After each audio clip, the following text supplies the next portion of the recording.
इस वक्त एजुकेशन के ख़ास कुछ पहलू हैं जिस पे हम बात करेंगे। ज़ाहिर है पूरा साल बच्चे पढ़ते हैं और उसके बाद उनको अपने नतीजे का इंतज़ार होता है। लेकिन उस नतीजे से पहले की जो घड़ियां होती हैं इम्तिहान की, उसमें हमने देखा है कि बहुत सारी हमारे यहाँ तो नए नए फ़न के साथ लोग मैदान में उतरते हैं। कभी किसी तरह की चीटिंग होती है, कभी किसी तरह की चीटिंग होती है, कभी की जाती है, कभी करवाई जाती है। न जाने उसमें कौन कौन सी कंट्रोवर्सीज निकल के आती हैं, फिर मामला दब जाता है। लेकिन आज हमने बात करनी है, हमारे साथ एजुकेशनिस्ट मौजूद हैं, कि ये चीटिंग कल्चर को कैसे रोका जा सकता है और क्या कोई नया तरीका इम्तिहान का मुतारिफ कराया जा सकता है, जैसे ओपन बुक का कहा जा रहा है, जिससे या फिर ये भी पहले हम सुनते थे कि MCQs होने चाहिए, ईजी एग्जामिनेशन होनी चाहिए, या एग्जामिनेशन ऐसी होनी चाहिए जिसमें आपकी अंडरस्टैंडिंग पता चले, बजाय इसके कि आपने जो रट्टाफिकेशन की हुई है वो उसमें पता चले। सो इस पर हम ओवरऑल बात करेंगे। अगर आपका भी कोई सवाल है या कोई कंसर्न है या पॉइंट ऑफ व्यू है तो आप हमारे प्रोग्राम में शामिल हो सकते हैं, कॉल कर सकते हैं। और साथ साथ ये भी बताती चलूँ कि कुछ देर बाद हम आपको एक तोहफा भी देंगे और उसके लिए सवाल भी करेंगे, तो वो कुछ देर बाद। इस वक्त जो हमारे साथ मेहमान मौजूद हैं, हम वेलकम कहते हैं। हमारे साथ डॉक्टर निमरा ज़ीशान मौजूद हैं, एजुकेशनिस्ट हैं और रूट्स इंटरनेशनल की प्रिंसिपल भी हैं। अस्सलाम वालेकुम, कैसी हैं आप? ठीक ठाक हैं। और हमारे साथ अख्तर आराई साहब मौजूद हैं, अक्सर हमारे प्रोग्राम का हिस्सा होते हैं, एजुकेशनिस्ट हैं, प्रेसिडेंट हैं all Pakistan private school federation के। अस्सलाम वालेकुम अख्तर साहब। तो अख्तर साहब, आपसे ही शुरू करते हैं। जो बात मैंने कही उसको आप किस तरह से कितना चीटिंग में, वैसे तो मैं आपसे पूछूंगी, मुझे तो लगता है नए नए फन पारे आ रहे हैं हमारे पास चीटिंग के। कितनी इसमें रोकथाम हुई है, होनी चाहिए, या इसके साथ सिस्टम कौन सा होना चाहिए सो दैट चीटिंग रुक सके? देखिए, सिस्टम बेसिकली जो पाकिस्तान के अंदर जो एजुकेशन सिस्टम्स हैं, उसमें से जो गवर्नमेंट का अपना एजुकेशन सिस्टम है that is matric system. Matric system 1 से स्टार्ट होता है, जो कि इंटरमीडिएट तक ही मैट्रिक सिस्टम होता है, सेकेंडरी और हायर सेकेंडरी। अब जो हमारा बेसिकली कैरिकुलम का डिज़ाइन है वो बेसिकली ऐसा डिज़ाइन है जिसको अपग्रेड किया ही नहीं गया। अभी लास्ट आपने देखा था, गवर्नमेंट ने सिंगल नेशनल कैरिकुलम पे बात करना चाहती थी, मगर वो भी नहीं हो पाया। सबसे पहले हमें कैरिकुलम को ठीक करना है, कॉन्सेप्ट बेस्ड एजुकेशन को लेकर आना है, SLO बेस्ड एजुकेशन होना बहुत ज़रूरी है। जब हमारे पास एक्चुअली है ही नहीं ऐसा सिस्टम, कॉपी पेस्ट सिस्टम है, मेमोराइजेशन वाला सिस्टम है। मैं पहले कई बार बड़ी सादगी से आम आवाम को समझाता हूँ कि देखें, दीनी तालीम में मेमोराइजेशन होती है, याद करना होता है, मगर जो दुनिया तालीम है उसमें याद करने का कोई कॉन्सेप्ट नहीं है, मेमोराइजेशन का कॉन्सेप्ट नहीं है। वैसे तो काबिल बनने का कॉन्सेप्ट है। दीनी तालीम में भी हमने ये रखा हुआ है, वो मेमोराइजेशन तो है, पार्ट है, लेकिन हमें भी कहा गया है कि उसको समझो। एग्जैक्टली और दुनिया हैरान होती है हम पे जब हम अरबी पढ़ते हैं और सब समझते नहीं है, तो वो कहते हैं आप पढ़ते कैसे हैं? मैं इसीलिए उस मौजू पे, क्योंकि एहसास मौजू है, उस पर बात नहीं। जब दुनिया तालीम हमें काबिल बनाने के लिए लेनी है, बच्चों को कैपेबिलिटी उनकी इनहेंस करनी है, कॉन्सेप्ट बेस्ड एजुकेशन होनी है। यानी इसमें मैं कते कलामी होती है। आज मास्टर्स करके भी, MA करके भी कोई लड़का लड़की निकलता है, कई बार वो लोग एक पैराग्राफ भी खुद से नहीं लिख पाते। तो इतने साल जो उन्होंने पढ़ाई की वो फिर किस लिए थी? देखिए, एग्जाम ओरिएंटेड पढ़ाई करने का तरीक़ेकार है कि इम्तिहान के लिए तैयार होना है। अगर आप इन्हीं बच्चों को जो सेकेंड ईयर में चले गए हैं उनसे आप मैट्रिक का दोबारा एग्ज़ाम लीजिए, आप बिलीव कीजिएगा जो परसेंटेज उन्होंने ली है वो भी नहीं ले पाएंगे। अगर किसी ने ग्रेजुएशन किए, दोबारा एग्ज़ाम, क्योंकि एग्ज़ाम दिया भूल गए, सिर्फ ग्रेड्स लेना, परसेंटेज लेने का एक कॉन्सेप्ट है, टारगेट है, इस तरह से नहीं होना चाहिए। अभी भी है, वही इसको रट्टा ही कहेंगे, मेमोराइजेशन ही कहेंगे।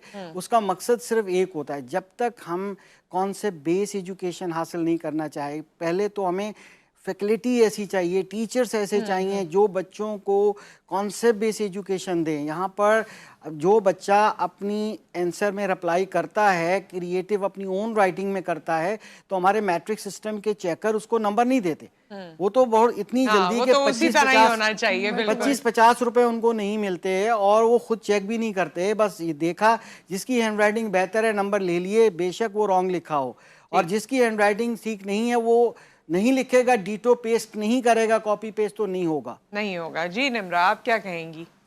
एजुकेशन सिस्टम में हमें लगता है कि हम जब से पाकिस्तान का जो एजुकेशन सिस्टम है, पाकिस्तान की तरक्की जो नहीं हो पाई, इसका बेसिक सबब यही है कि जो हमारा एजुकेशन सिस्टम है वो रॉटन है। हमें रॉट लर्निंग से थॉट लर्निंग की तरफ मूव करना है। थॉट लर्निंग तक मूव करने का सबसे बेहतर तरीका ये है कि जो हमारे लर्नर्स हैं, जो हमारे बच्चे हैं, हम उनकी मेमोराइजेशन पे फोकस ना करें, उनकी लर्निंग पे फोकस करें। लर्निंग पे फोकस के लिए जो एक पुराना इतने सालों 100 सालों से ये तरीका तालीम वो है, राइज है कि आपने सवाल जवाब याद किए, ये सवाल एग्जाम में आएंगे, उसको कर लिया। 5 ईयर पेपर ये पूरी वो, दुनिया जो है हाँ। जब से कोविड के बाद से, बल्कि कोविड से पहले से भी, अब तो इवन के हमारा जो पड़ोसी मुल्क है सब जगह पे ओपन बुक सिस्टम पे शिफ्ट हो गए। अच्छा।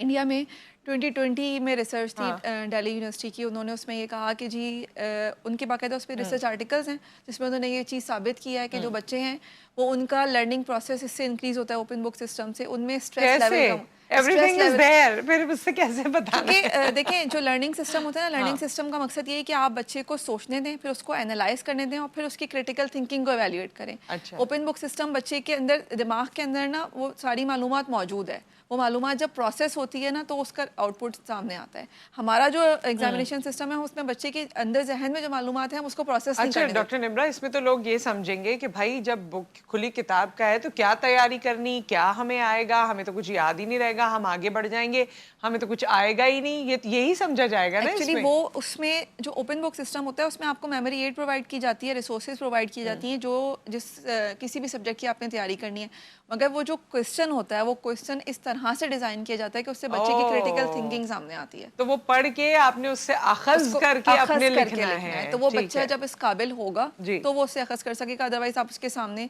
और फिर ये कि वो टाइम लिमिटेड होता है, उसमें ये नहीं होता कि आपने 2 घंटे के लिए, वो अगर टाइम बेस्ड होता है तो उस बच्चे को पता होता है कि इतनी ड्यूरेशन में मेरे जहन में जितनी भी मालूमात है इससे रिलेटेड मैंने उसको प्रोसेस करना है और फ़ौरन से इसका आंसर करना है।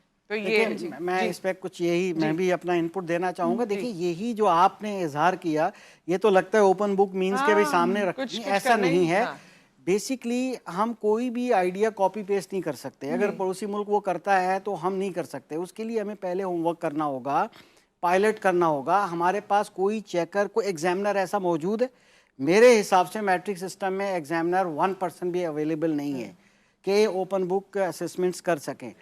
अब वो उसके अंदर लोग यही समझ रहे हैं, स्टूडेंट, आम पेरेंट्स भी यही समझ रहे हैं कि शायद बुक खोल के लिखने की इजाज़त होगी। ऐसा नहीं है। हमारी सिस्टर ने बड़ा ज़बरदस्त समझा दिया। 2014 में इंडिया ने पायलट किया था इसको, फिर उसके बाद जो उनकी 2020 की पॉलिसी बनी थी उस पॉलिसी में भी ये आइडियाज़ मौजूद थे। बात यह है कि कॉम्पिटेंसी बेस्ड एजुकेशन अगर होगी तभी पॉसिबल है ना। तभी पॉसिबल है कि चीटिंग, अगर और हम उसकी तैयारी बचपन से होगी, प्री नर्सरी से, 1 से 2 से, तब से होगी। एग्जैक्टली टीचर ट्रेनिंग प्रोग्राम नहीं है हमारे पास, ऐसे टीचर मौजूद नहीं है जो ओपन बुक एग्जामिनेशन को समझ सकें, उसकी असेसमेंट कर सकें, उसके लिए प्रिपेयर कर सकें। बात सबसे बड़ी ये है कि इसी वजह से उसमें भी ज़ाहिर 2 तरह के हैं तरीक़ेकार है। एक रिस्ट्रिक्टेड होता है, एक ज़्यादा ओपन होता है, मींस कि आप कुछ भी रिसोर्सेज मटेरियल यूज़ कर सकते हैं, बट वो टोटली बच्चे का इनर, उसका आउटकम देखने के लिए होता है कि उसके कॉन्सेप्ट्स क्या हैं। हमारे पास तो थ्योरी को हम प्रैक्टिकली मैच भी नहीं करते। आप देखें कि एग्जामिनेशंस होते हैं, उसका जो प्रैक्टिकल पोर्शन है जिसमें 25% मार्क्स होने चाहिए हर पेपर के, और वो 15% कर दिए गए मैट्रिक सिस्टम में बोर्ड्स ने, और उसके अंदर भी जनाब वो नंबर जस्ट दे दिए जाते हैं और वो प्रैक्टिकल भी परफॉर्म नहीं होते।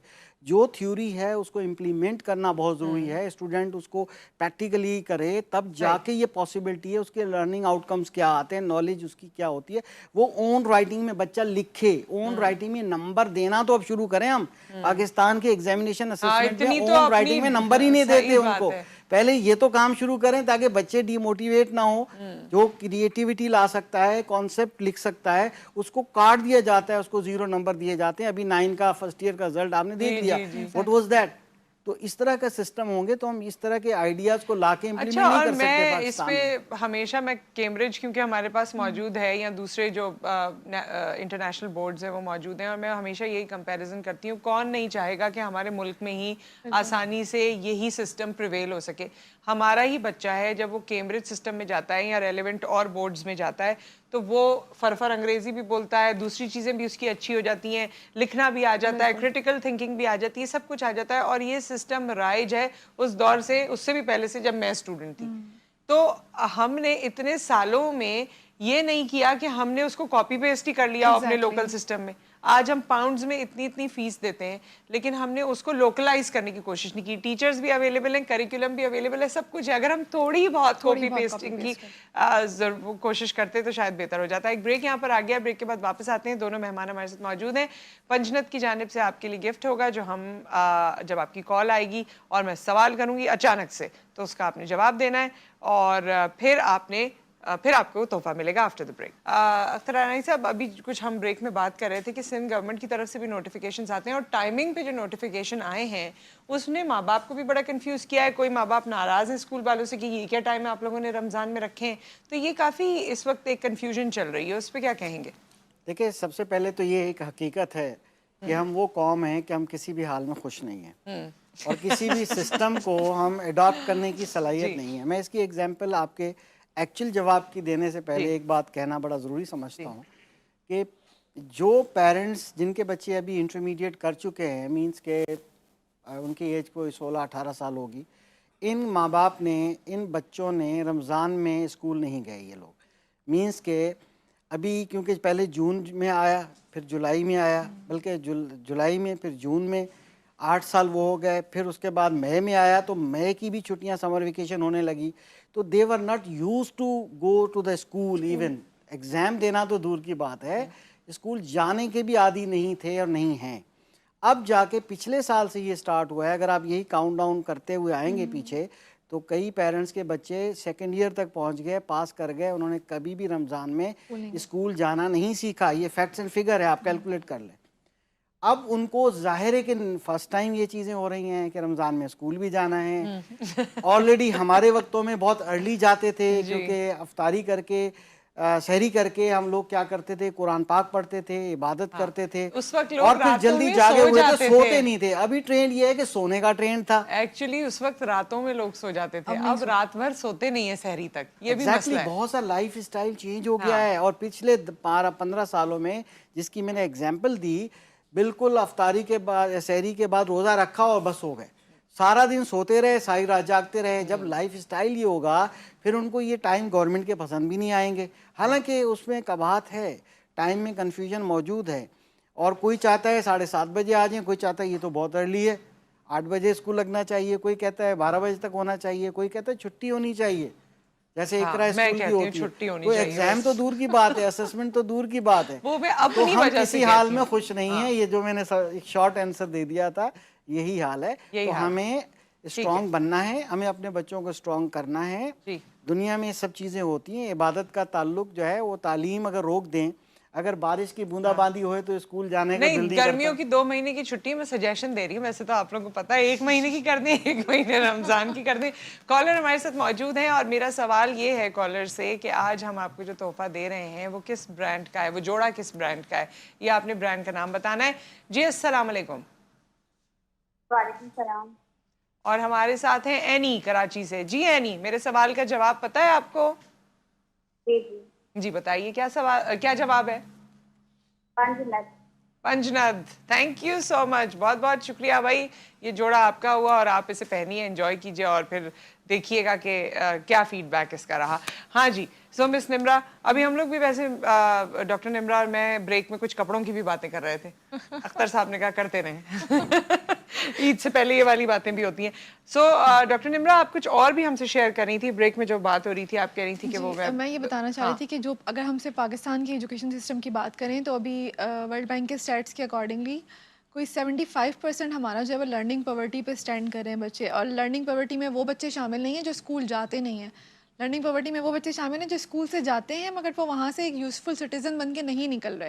यानी कि वो एजुकेशन सिस्टम, क्योंकि हमारा रॉटन सिस्टम है, तो उसकी वजह से उन बच्चों की जो कॉग्निटिव स्किल्स हैं वो उस लेवल पे नहीं है। मतलब एक बच्चा जो 10 साल या 12 साल की तालीम हासिल भी करे, उसके बावजूद भी वो आपके माशरे में किसी काम का नहीं है, क्योंकि वो मेमोराइजेशन करता हुआ आया है। जब वो प्रैक्टिकली उस फील्ड में आता है तो वो जो उसने एजुकेशन ली है वो क्योंकि प्रोसेस नहीं की, तो वो उसको इम्प्लीमेंट ही नहीं कर सकता अपनी प्रैक्टिकल लाइफ में। हाँ। अदरवाइज ये है कि बच्चे, अगर हम इसी पे अगर ओपन बुक सिस्टम की तरफ ही बात करें या कोई भी ऐसा निज़ाम तालीम राइज करना चाहिए, अभी न्यू गवर्नमेंट आई है, उनको सबसे पहले तो ये कि एजुकेशन पे तवज्जो देनी चाहिए, एजुकेशन पे तवज्जो देनी सबकी। चाहिए। एग्जैक्टली, एजुकेशन के बजट पे फोकस करना चाहिए।